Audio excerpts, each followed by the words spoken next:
This hour of the Alan Autry Show is sponsored by Sinlaw, the most realistic artificial grass in the Central Valley. From NFL quarterback to Hollywood to the mayor's office, and now behind the mic at KXEX, this is the Alan Autry Show. No retreat. And so, my fellow Americans, ask not what your country can do for you. Ask what you can do for your country. Mr. Gorbachev, tear down this wall. What the hell's going on out here? Everybody crabbing out there. Nobody. That the only thing we have to fear is fear itself. Today, I consider myself the luckiest man on the face of the earth. I'm not fearing any man. Mine eyes have seen the glory of the coming of the Lord. So, 5 seconds left in the game. Do you believe in miracles? Yes! Unbelievable. Free at last! Free at last! Thank God!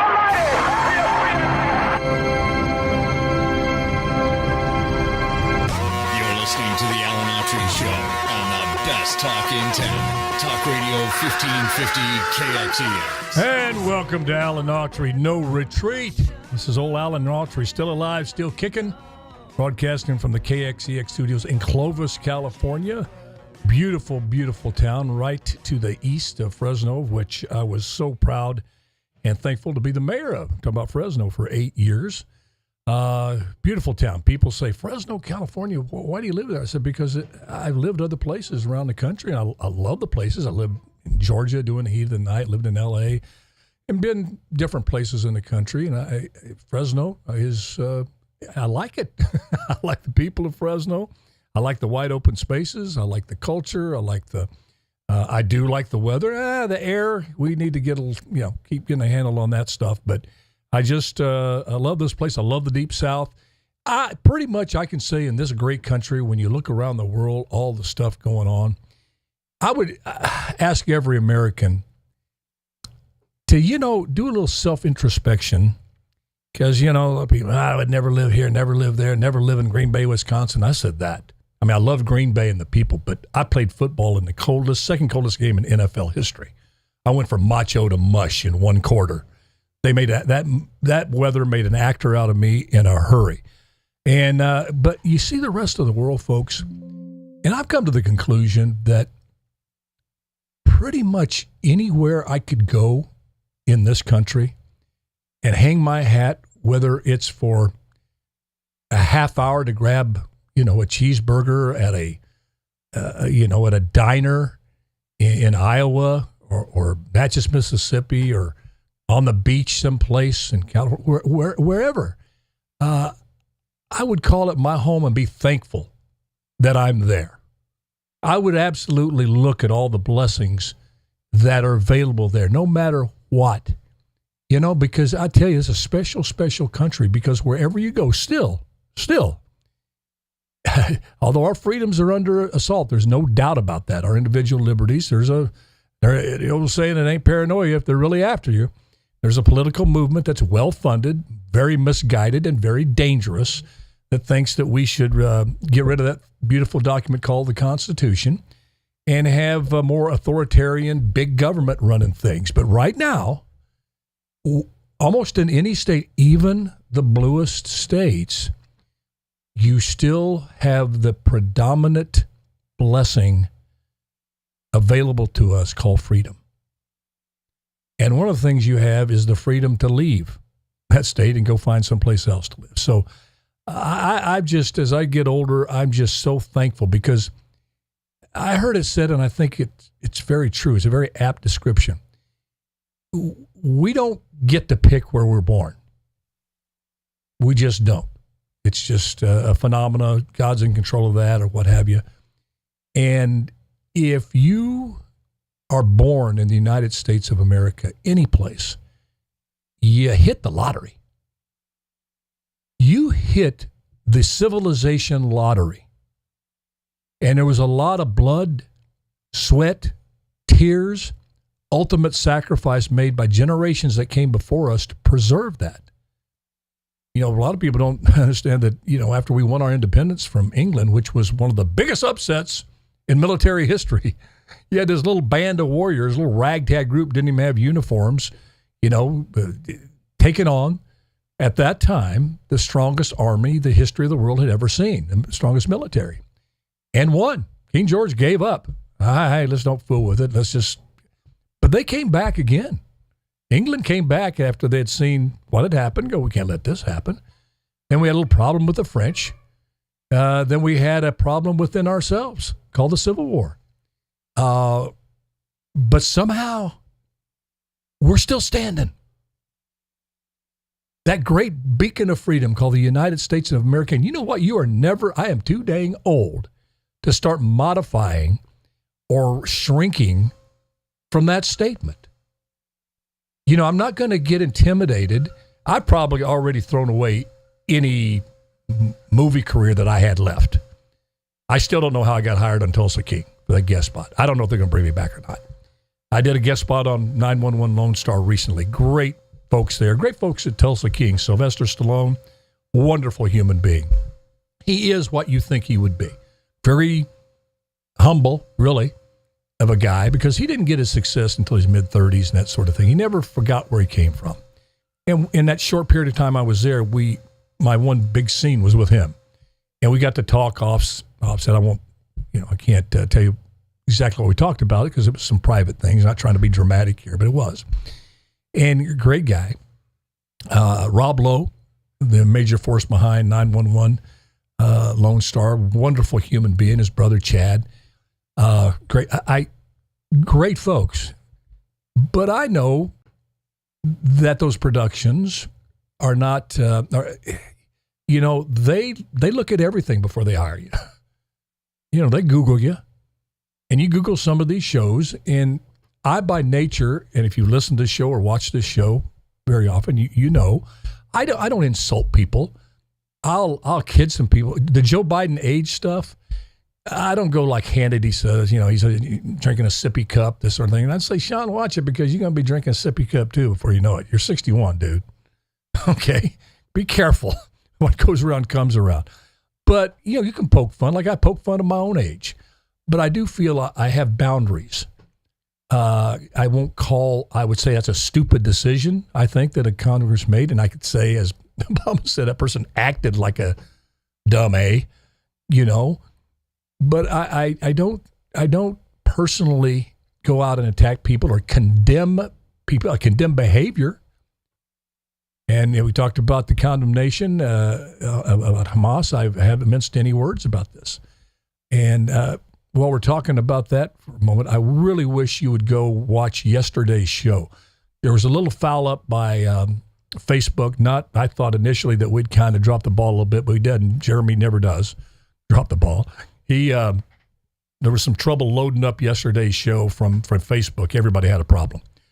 But please go listen to that show. I had Guillermo on with me, and we talked about the Hamas invasion and the issue of rape and how a woman could ever support an ideology like the which that Hamas subscribes itself to, and Hezbollah, and Islamic Jihad. All of that radical Islam, not Islam. And I would encourage you to pick up the Quran and read it. If you're a Christian, you're not going to suddenly become a Muslim. Don't be afraid of that. Just pick it up and read it, and you'll see some things in there that'll really blow you away. And you can see why, most of the Islamic faith do not subscribe to the radical. They think about 20%. But there's several billion Muslims in the world, and 10-20% of that is a lot of people.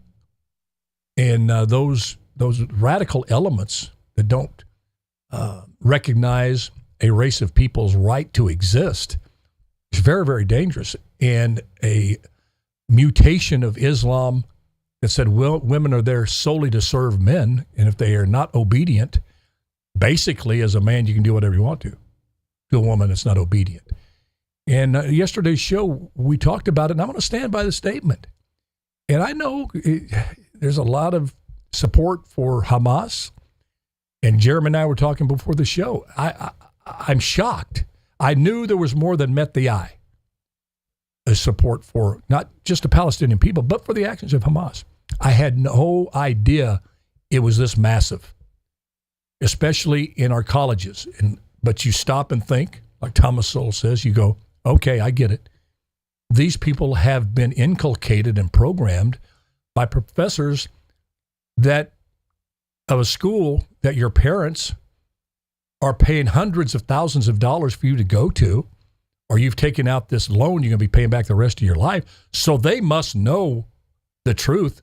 So these students become these kind of mindless little sheep listening to these professors in their tweed jackets or their pipe and sipping their glass. That used to be the visage of a professor back in the day. Now I guess it's you walk in in flip-flops, long hair, what have you, and you just start saying how Jews and white people are the reason that there's rural starvation going on and why there's nuclear weapons and hate Christians and hate anybody in the Middle East who may be a lighter shade of pale.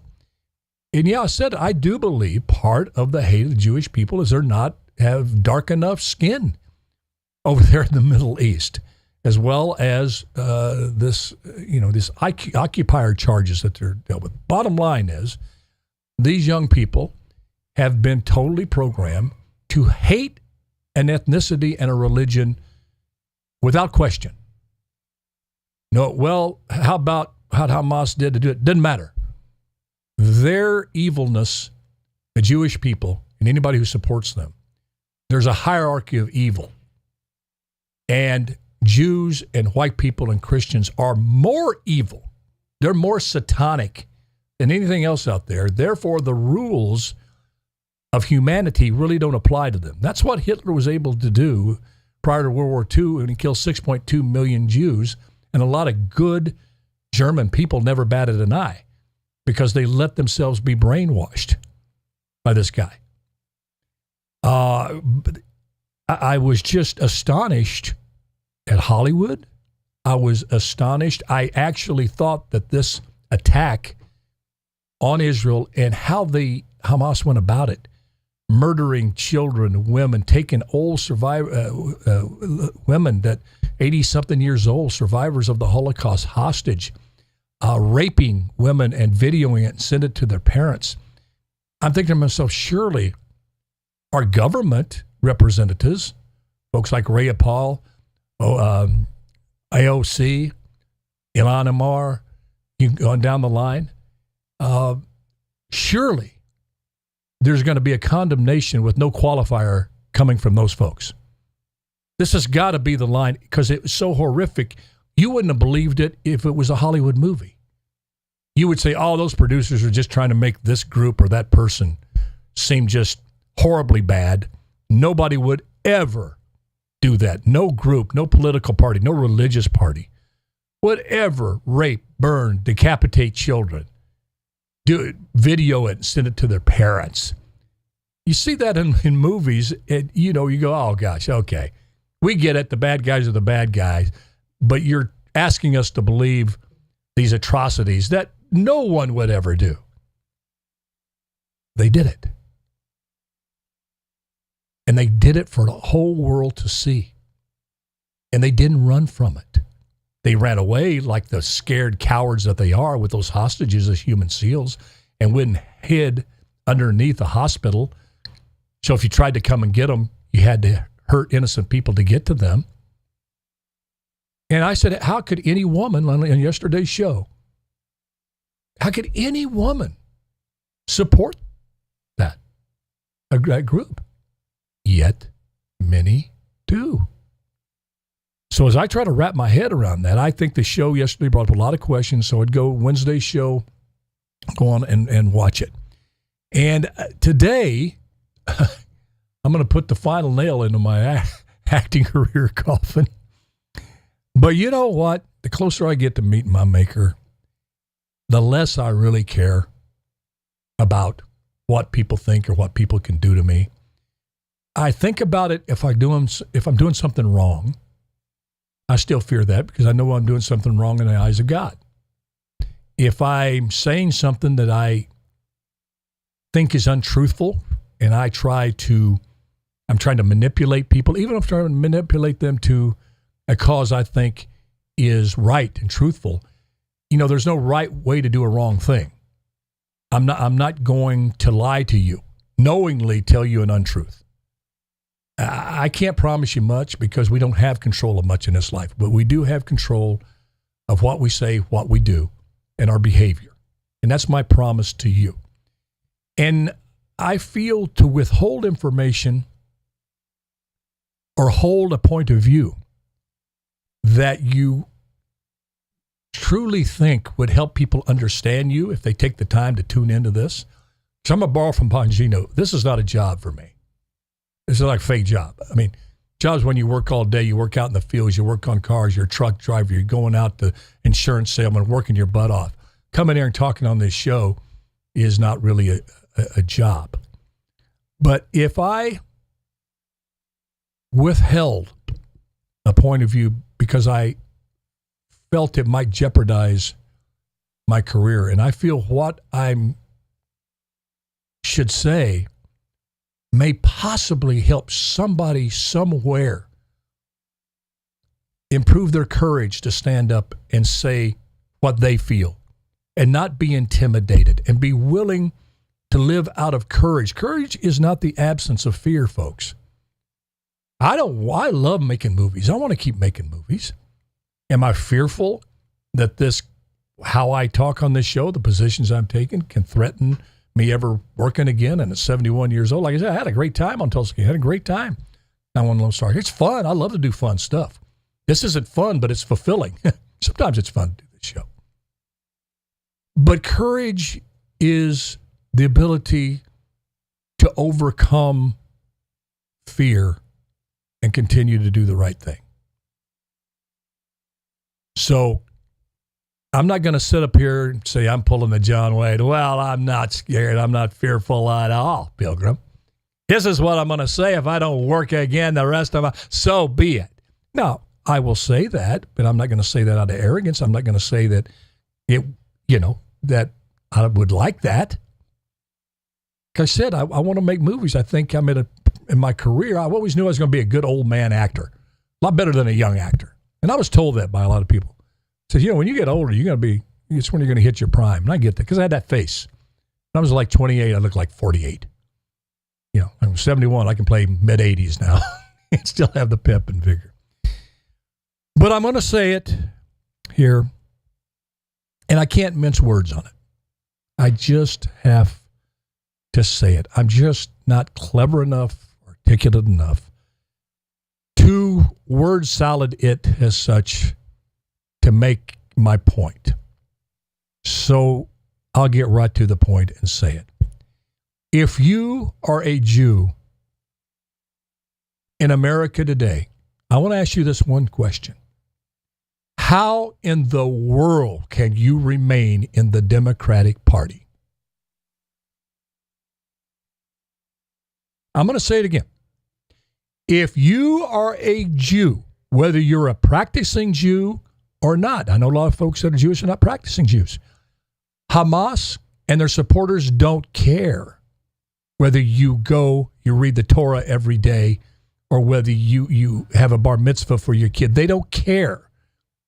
They know now with social media, your information is everywhere. China has it all, by the way. They funnel it to the terrorist organizations. They know who's Jewish, who's not. You're to be wiped off the face of the earth, and there is no one that I've seen in the Democratic Party that has come to your defense as a Jewish man, woman, or child and condemn this Hamas action in the words and the actions that these atrocities deserve. You know the only one who is? And this is going to upset some folks. But on this one, I really don't care. People know that John Fetterman, I didn't jump on him when he was going through his physical things, had a stroke and all that stuff. I just don't go there. Politically on things, how we go about things, our political philosophies, probably 180 on most things. But But John Fetterman is the only one. Now, you get some of these mealy-mouthed little, I wouldn't call it condemnations, some criticism, but some whataboutisms in the Democratic Party. We played a cut yesterday with Representative Rayapal. Oh, yes, rape of innocent people and children is bad. But we also have to balance that out with the Palestinian position. No, you don't. And you know who's not having any of that nonsense? John Fetterman. Jeremy, what kind of world are we living in when John Fetterman is the icon of compassion, of humanity, of love, of courage in your party? It's John Fetterman, who unabashedly, I saw him on an interview and they were trying to lead him to say Hamas was wrong to decapitate children, but he would not go for it. In fact, they finally asked him the question. He said, unabashedly, you do these sort of things to anybody, any group of people. This happens to be the Jews and Jewish supporters in the United States. But basically the Jews were on October 7th, 1,200, murdered. Do you think, he was asked, Mr. Fetterman, so do you think Israel has a right to go into Gaza even when there's going to be massive civilian loss of life and destroy Hamas, even though it's going to cost civilian lives? He said, absolutely. And he went on to say, this is how these folks fight. There is no other way. Israel will try to minimize to every degree possible. And look at the contrast between the two. Israel's going in after their enemy, trying to do the least that they have to do and get the job done. And that's tough when you got these folks that are absolutely insane, homicidal maniacs, having hostages, hiding in the hospitals. But they said, we're going to do, and they've proven it. They told the press, come on, go with us. They got the press of the world going on. Yeah, we're going to make some mistakes. Some innocent people are going to die. That's just a horror of war. But remember, Hamas started this, and they must be taken out. And so you compare a faith, a people, a military, a country who's trying to do that to minimize the loss of civilian life, to a faith, a mutation of a faith, not Islam, the mutation, the perversion of the faith, that's goal is to kill as many civilians as you can in the war. Not military, to kill as many civilians, innocent people as you can. And the roots of this go way back, folks. Some of you out there listening, you remember the 1972 Munich Olympics when a group, it was the first time I'd ever seen what was described as a terrorist. And these terrorists from the PLO that were supporters of a Palestinian state decided to take the whole Israeli wrestling team hostage. Innocent young wrestlers, probably not even political, took them hostage. And we're in this hotel. I'll never forget it. Finally, there had to be a rescue effort made. They tried to negotiate. Didn't work.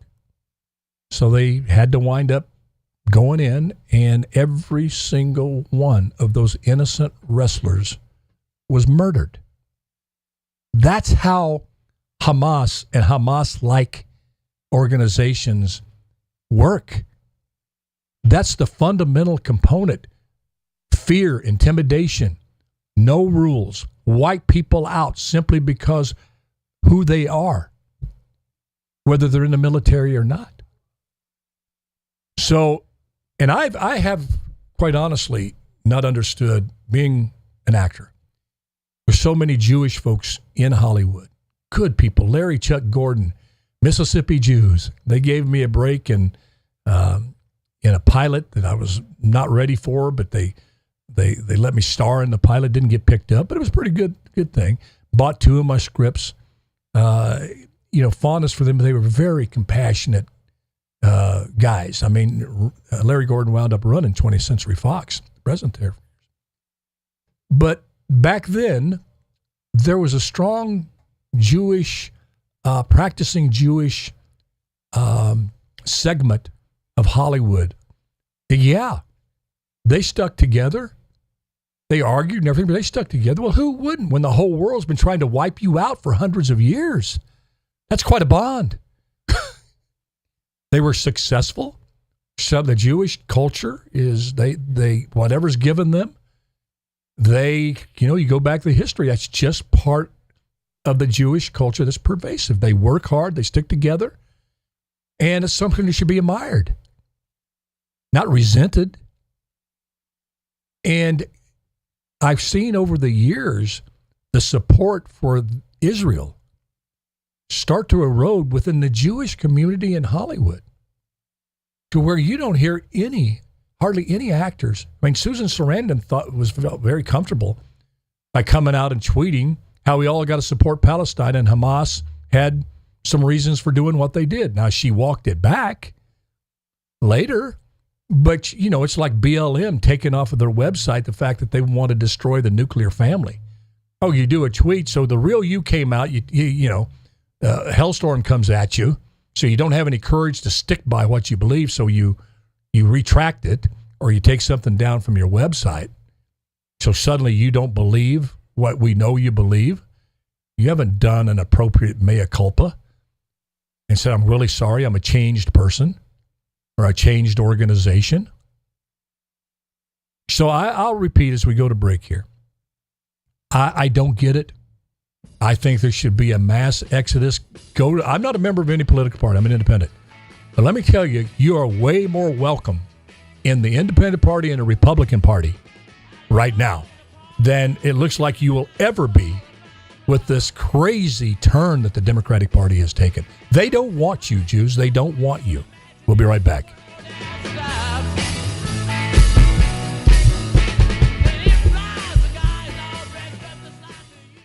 Guillermo!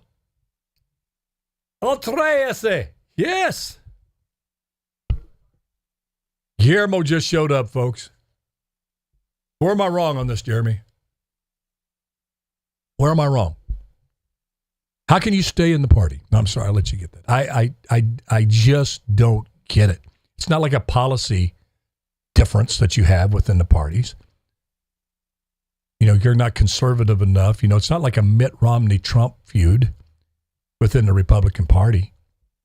Well, it kind of, they want Trump out, MAGA out, but they're not accusing MAGA of mass murder.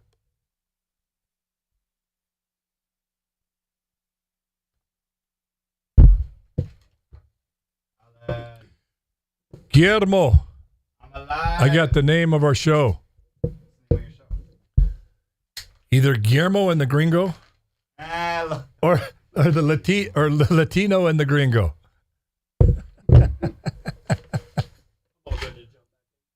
All righty. Brown and white. Yeah, because brown Moreno is brown. Brown and white. I know it. I like that. Brown.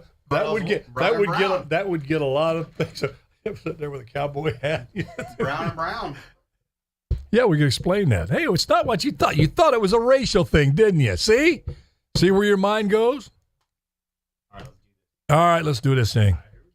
We got 17 minutes in this segment, then we can roll right into Friday. Talk about the debate. Woo! Okay. Hello.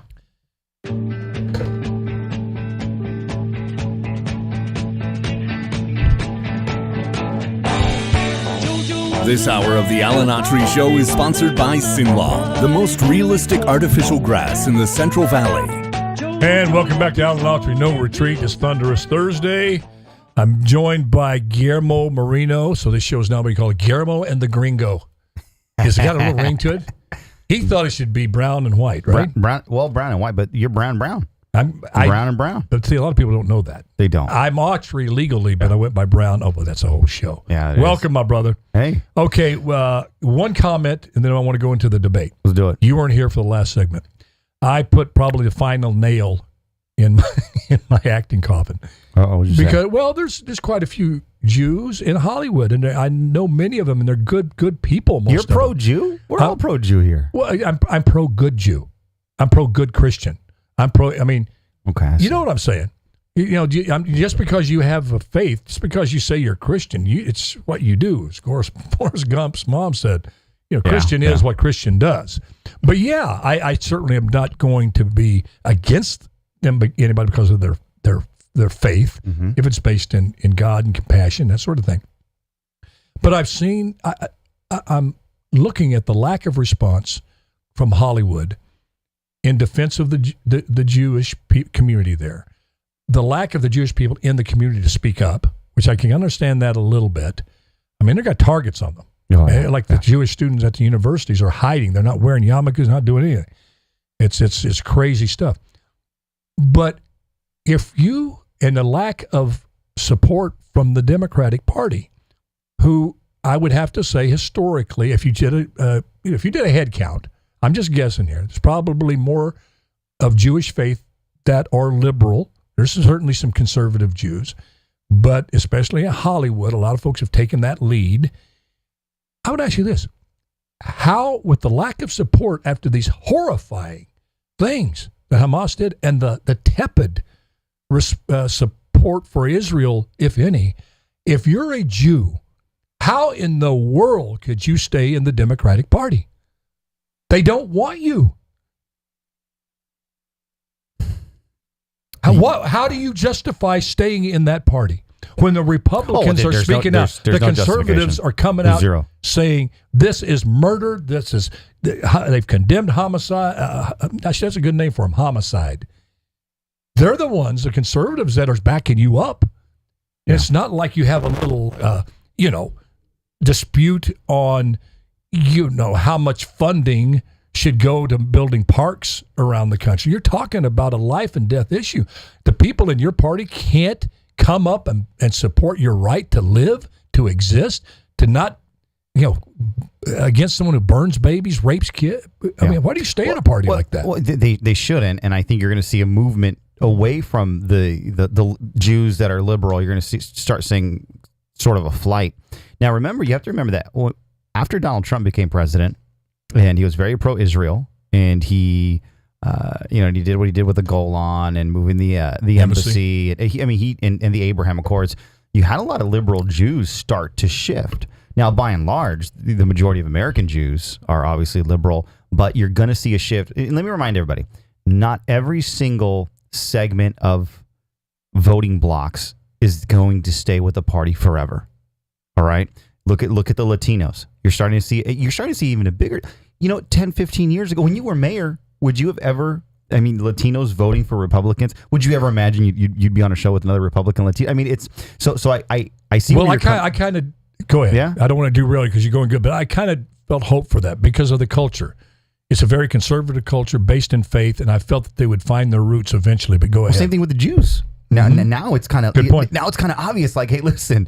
The reality is that party that you've been supporting is no longer the same party. And that's what it comes down to, Alan. The Democrats of the 90s are no longer the Democrats of today. The Democrats of the early 2000s aren't even the Democrats of today. The Democrats of 5 years ago aren't even the Democrats of today. And look at what they've been feeding these young people, these young Jewish liberals, that the biggest threat, this is what's been taught in colleges, in high school, grammar school, the media, that the people that want to hurt you are in these little small towns in the South coordinating an attack on you.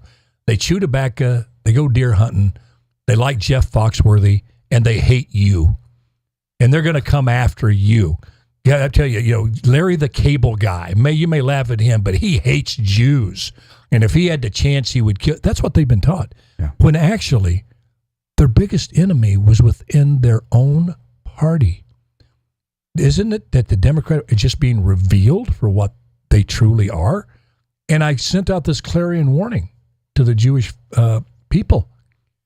I know a lot of practicing Jews and non-practicing Jews, but they still say they're Jewish. They're Hebrew.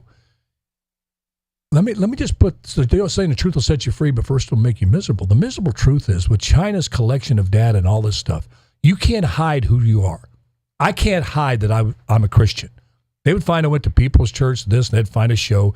They're not gonna, you can't hide that you're a Seventh-day Adventist. No, I can't. They're gonna find you. they will find out that you're of Jewish ancestry. And if it doesn't matter if you don't have your kid, well, we don't believe in bar mitzvahs. We don't believe in going to the temple. We don't believe in the Passover. And you're still Jewish, you are a dead person walking with this radical form of Islam. Oh, yeah. They could care less. You're dead. Alan, I mean, and how could you remain in that? What do you have to lose otherwise than going to some people who would really try to protect you against such things?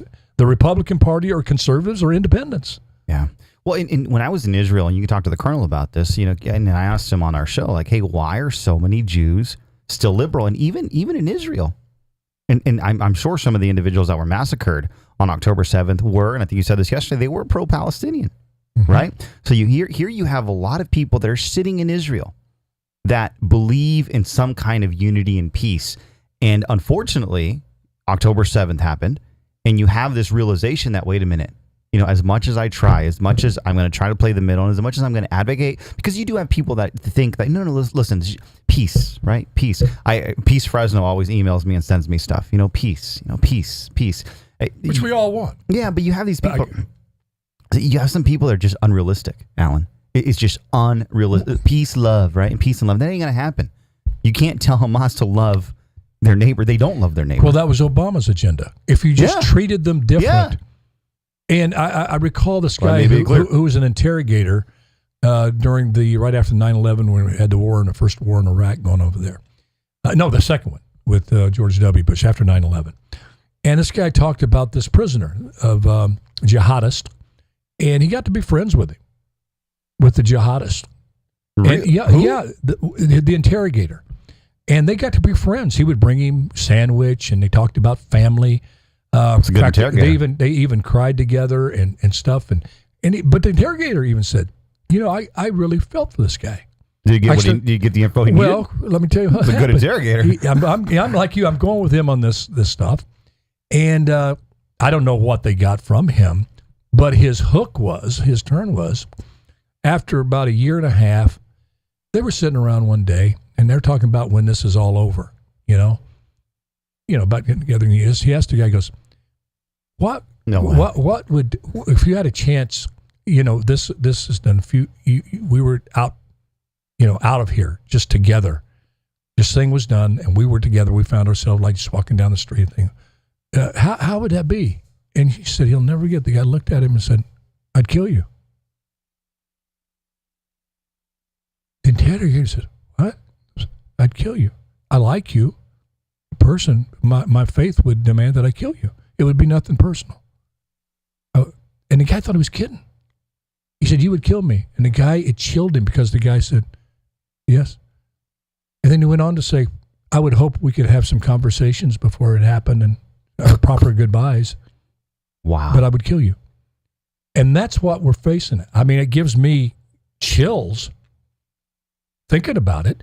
But, here's an interesting thing. You brought up about Israel, and that there were supporters of Hamas in Israel. You guys, I listened to your show, and you and the colonel, and you alone and the colonel. Israel, with the Netanyahu, the right wing, and the left, they were cats and dogs, have been for quite some time, right? Yeah. They're going at each other's throats left and right. And I think it's no coincidence that's Hamas, China, all their Iran said, now's the time to go do that. Now, if you're a Bible-believing person, this stuff going over there has tremendous biblical implications. Everything that's going on there. And if you go back, if Israel went into the Promised Land, built up a tremendous empire. Solomon, people would come from all over the world to just soak up his knowledge. They were a major world power. They started fighting amongst themselves so bad that their civil war worked. The southern states wanted to become a nation of their own. It didn't happen thanks to Abraham Lincoln and a Union army. Came back together, the Union was preserved, and Israel was not. It got split into Israel and Judah. Okay? Well, what happened was Persia said, okay, they're ripe for the taking. So Persia came in, got Israel. I think I got the right kingdoms correct. And then shortly after, about the 700s, and The Babylonians came in and got Judah and took them away captive, hostage, for what, 75 years, 60 years, about that, right? Till the Persian king let them go back to rebuild the wall. And I think that's what historically, because they're steeped in history, they were hoping history would repeat itself. We'll be able to go in there, divide them because they're fighting amongst themselves. But something happened in Israel that was different. This brought all of the warring factions together in Israel. They are more united now than ever before. And I don't think Hamas, Iran, Syria, none of them really expected that. Yeah. That they would coalesce. And I was listening to the guy who has been a big Netanyahu critic, eloquently saying to the interviewer, because he asked him about Netanyahu, he goes, now's not the time to even talk about this. I support our prime minister. Good. We know Hamas has to be destroyed. We're all basically, don't try to divide us. Ain't going to work. Yeah. And that's good to hear after seeing that government be so divisive and so divided. And I was listening, I forgot who it was. It might have been Brian Kilmeade who said he had someone on saying, look, Netanyahu probably won't survive this afterwards. You know, that he's not going to be prime minister or anything like that. I think it's just coup de grace. He'll get this down the road. I think this, I agree. He'll destroy Hamas, and he's 70-something years old, and he'll ride off in the sunset. If he loves Israel. Israel's number one in his heart. If that man ain't going to leave that post. No. Or he's not going to stop until. And there's not going to be a call for him to leave it. And I bet you anything after this, irrespective of what that man said, Bibi's a military hero alone in his own right. He's been fighting this since he was. Did he lose his brother? Yeah, he did. At Entebbe, I think. Yeah. Yeah. And I'm boy, God chooses people. Oh yeah, for that Esther moment. Yeah, for a time such as this. Exactly. So no, yeah, it does have biblical implications, and the colonel always says something. He goes, those nations that bless Israel will be blessed. And you've seen it throughout history, and I mean the proof is right there. Yeah, you have biblical proof, and you just have real world historical proof. And people use the word chosen people. They don't really understand the Bible. That's why I say read the Bible. Because I used to think, chosen people. He thought you were better than the other. No. In fact, God chose the people because he called them a stiff-necked people. They're very belligerent. They're set in their ways. And he picked them to show his power to transform that in a people, not just an individual, but an entire people. And that's why he said with Moses, if you do these things, I will bless you and become a great nation and all this stuff. Well, he knew full well that. So it's not about that. It's just recognizing, as you said, Guillermo, God chose Israel to reveal himself and kind of show the world, not just the Israelis, how to conduct their life and what's right and what's wrong. Mm-hmm. I mean, that's why in the Bible you look, it says, you treat foreigners that are with you, working with you, with the same respect as you do a Jew, and those sort of things. These are people say, well, you say America was based on Judeo-Christian. Well, yes, they were. The whole system of judges determining disputes based on fairness, the whole court system was lifted out of the Jewish culture there in the Old Testament. Mm-hmm. Now, the eye for an eye, tooth for a tooth thing, Jesus come. He changed. He didn't, like I said, he didn't come to destroy the law. He came to fulfill it. So there was a new covenant made with mankind. But prior to that, he says, you still, no, you don't. I didn't come here and say it's all right to lie. Come here and say it's all right to steal. Just saying that it's not, you don't have it within you to do that all the time, because this little, what you call little sin, is just as big as that big sin. Cheating on your wife is the same as killing somebody. And you go, whoa, wait a minute. Well, in the eyes of God, it's sin. So anyway, the Jewish people, and again, China, they know who you are. They know where you live. And if you're a Jew, you can run, but you can't hide. And you let this thing get out of hand, we don't push back against this. Because the worst thing in the world, they're saying, well, you're going to, if you come down hard on Gaza and hard on Hamas, you're going to breed more terrorists. Well, my question is, what happens to the world if Hamas wins, if you don't destroy them? That's the bigger incentive for someone to become a terrorist because they won. Yeah. They beat freedom. That's okay to rape. It's okay to burn kids. That the world has said, okay, you have to completely destroy that, just like the Nazis. You've got to hunt them down wherever the Jews, how long? They're still wherever they want. They hunt them down. Yeah. No, because the atrocities were so horrible. And no one's talking about that. Okay, it's fine. Let's just say you do a ceasefire. Hamas is back in control of Gaza. What happens? Another October 7th. Yes. And then you keep giving, you don't, if you don't eliminate Hamas, October 7th keeps happening on a greater scale, more casualties and more atrocities. You got to stop it. Some crimes deserve the death penalty. Amen. And Hamas, I mean, Jeffrey Dahmer, Timothy McVeigh, killing all those innocent kids in Oklahoma City. Mm-hmm. That's why you have some, not all crimes are equal. This horrific crime deserves extinction of that ideology. Preach it. All right, this is Alan Autry with Guillermo. Thank you for tuning in, folks. Just do your best. Let God do the rest. And we will see you tomorrow on Free for All Friday. Love y'all. Bye-bye now. Again, happy train.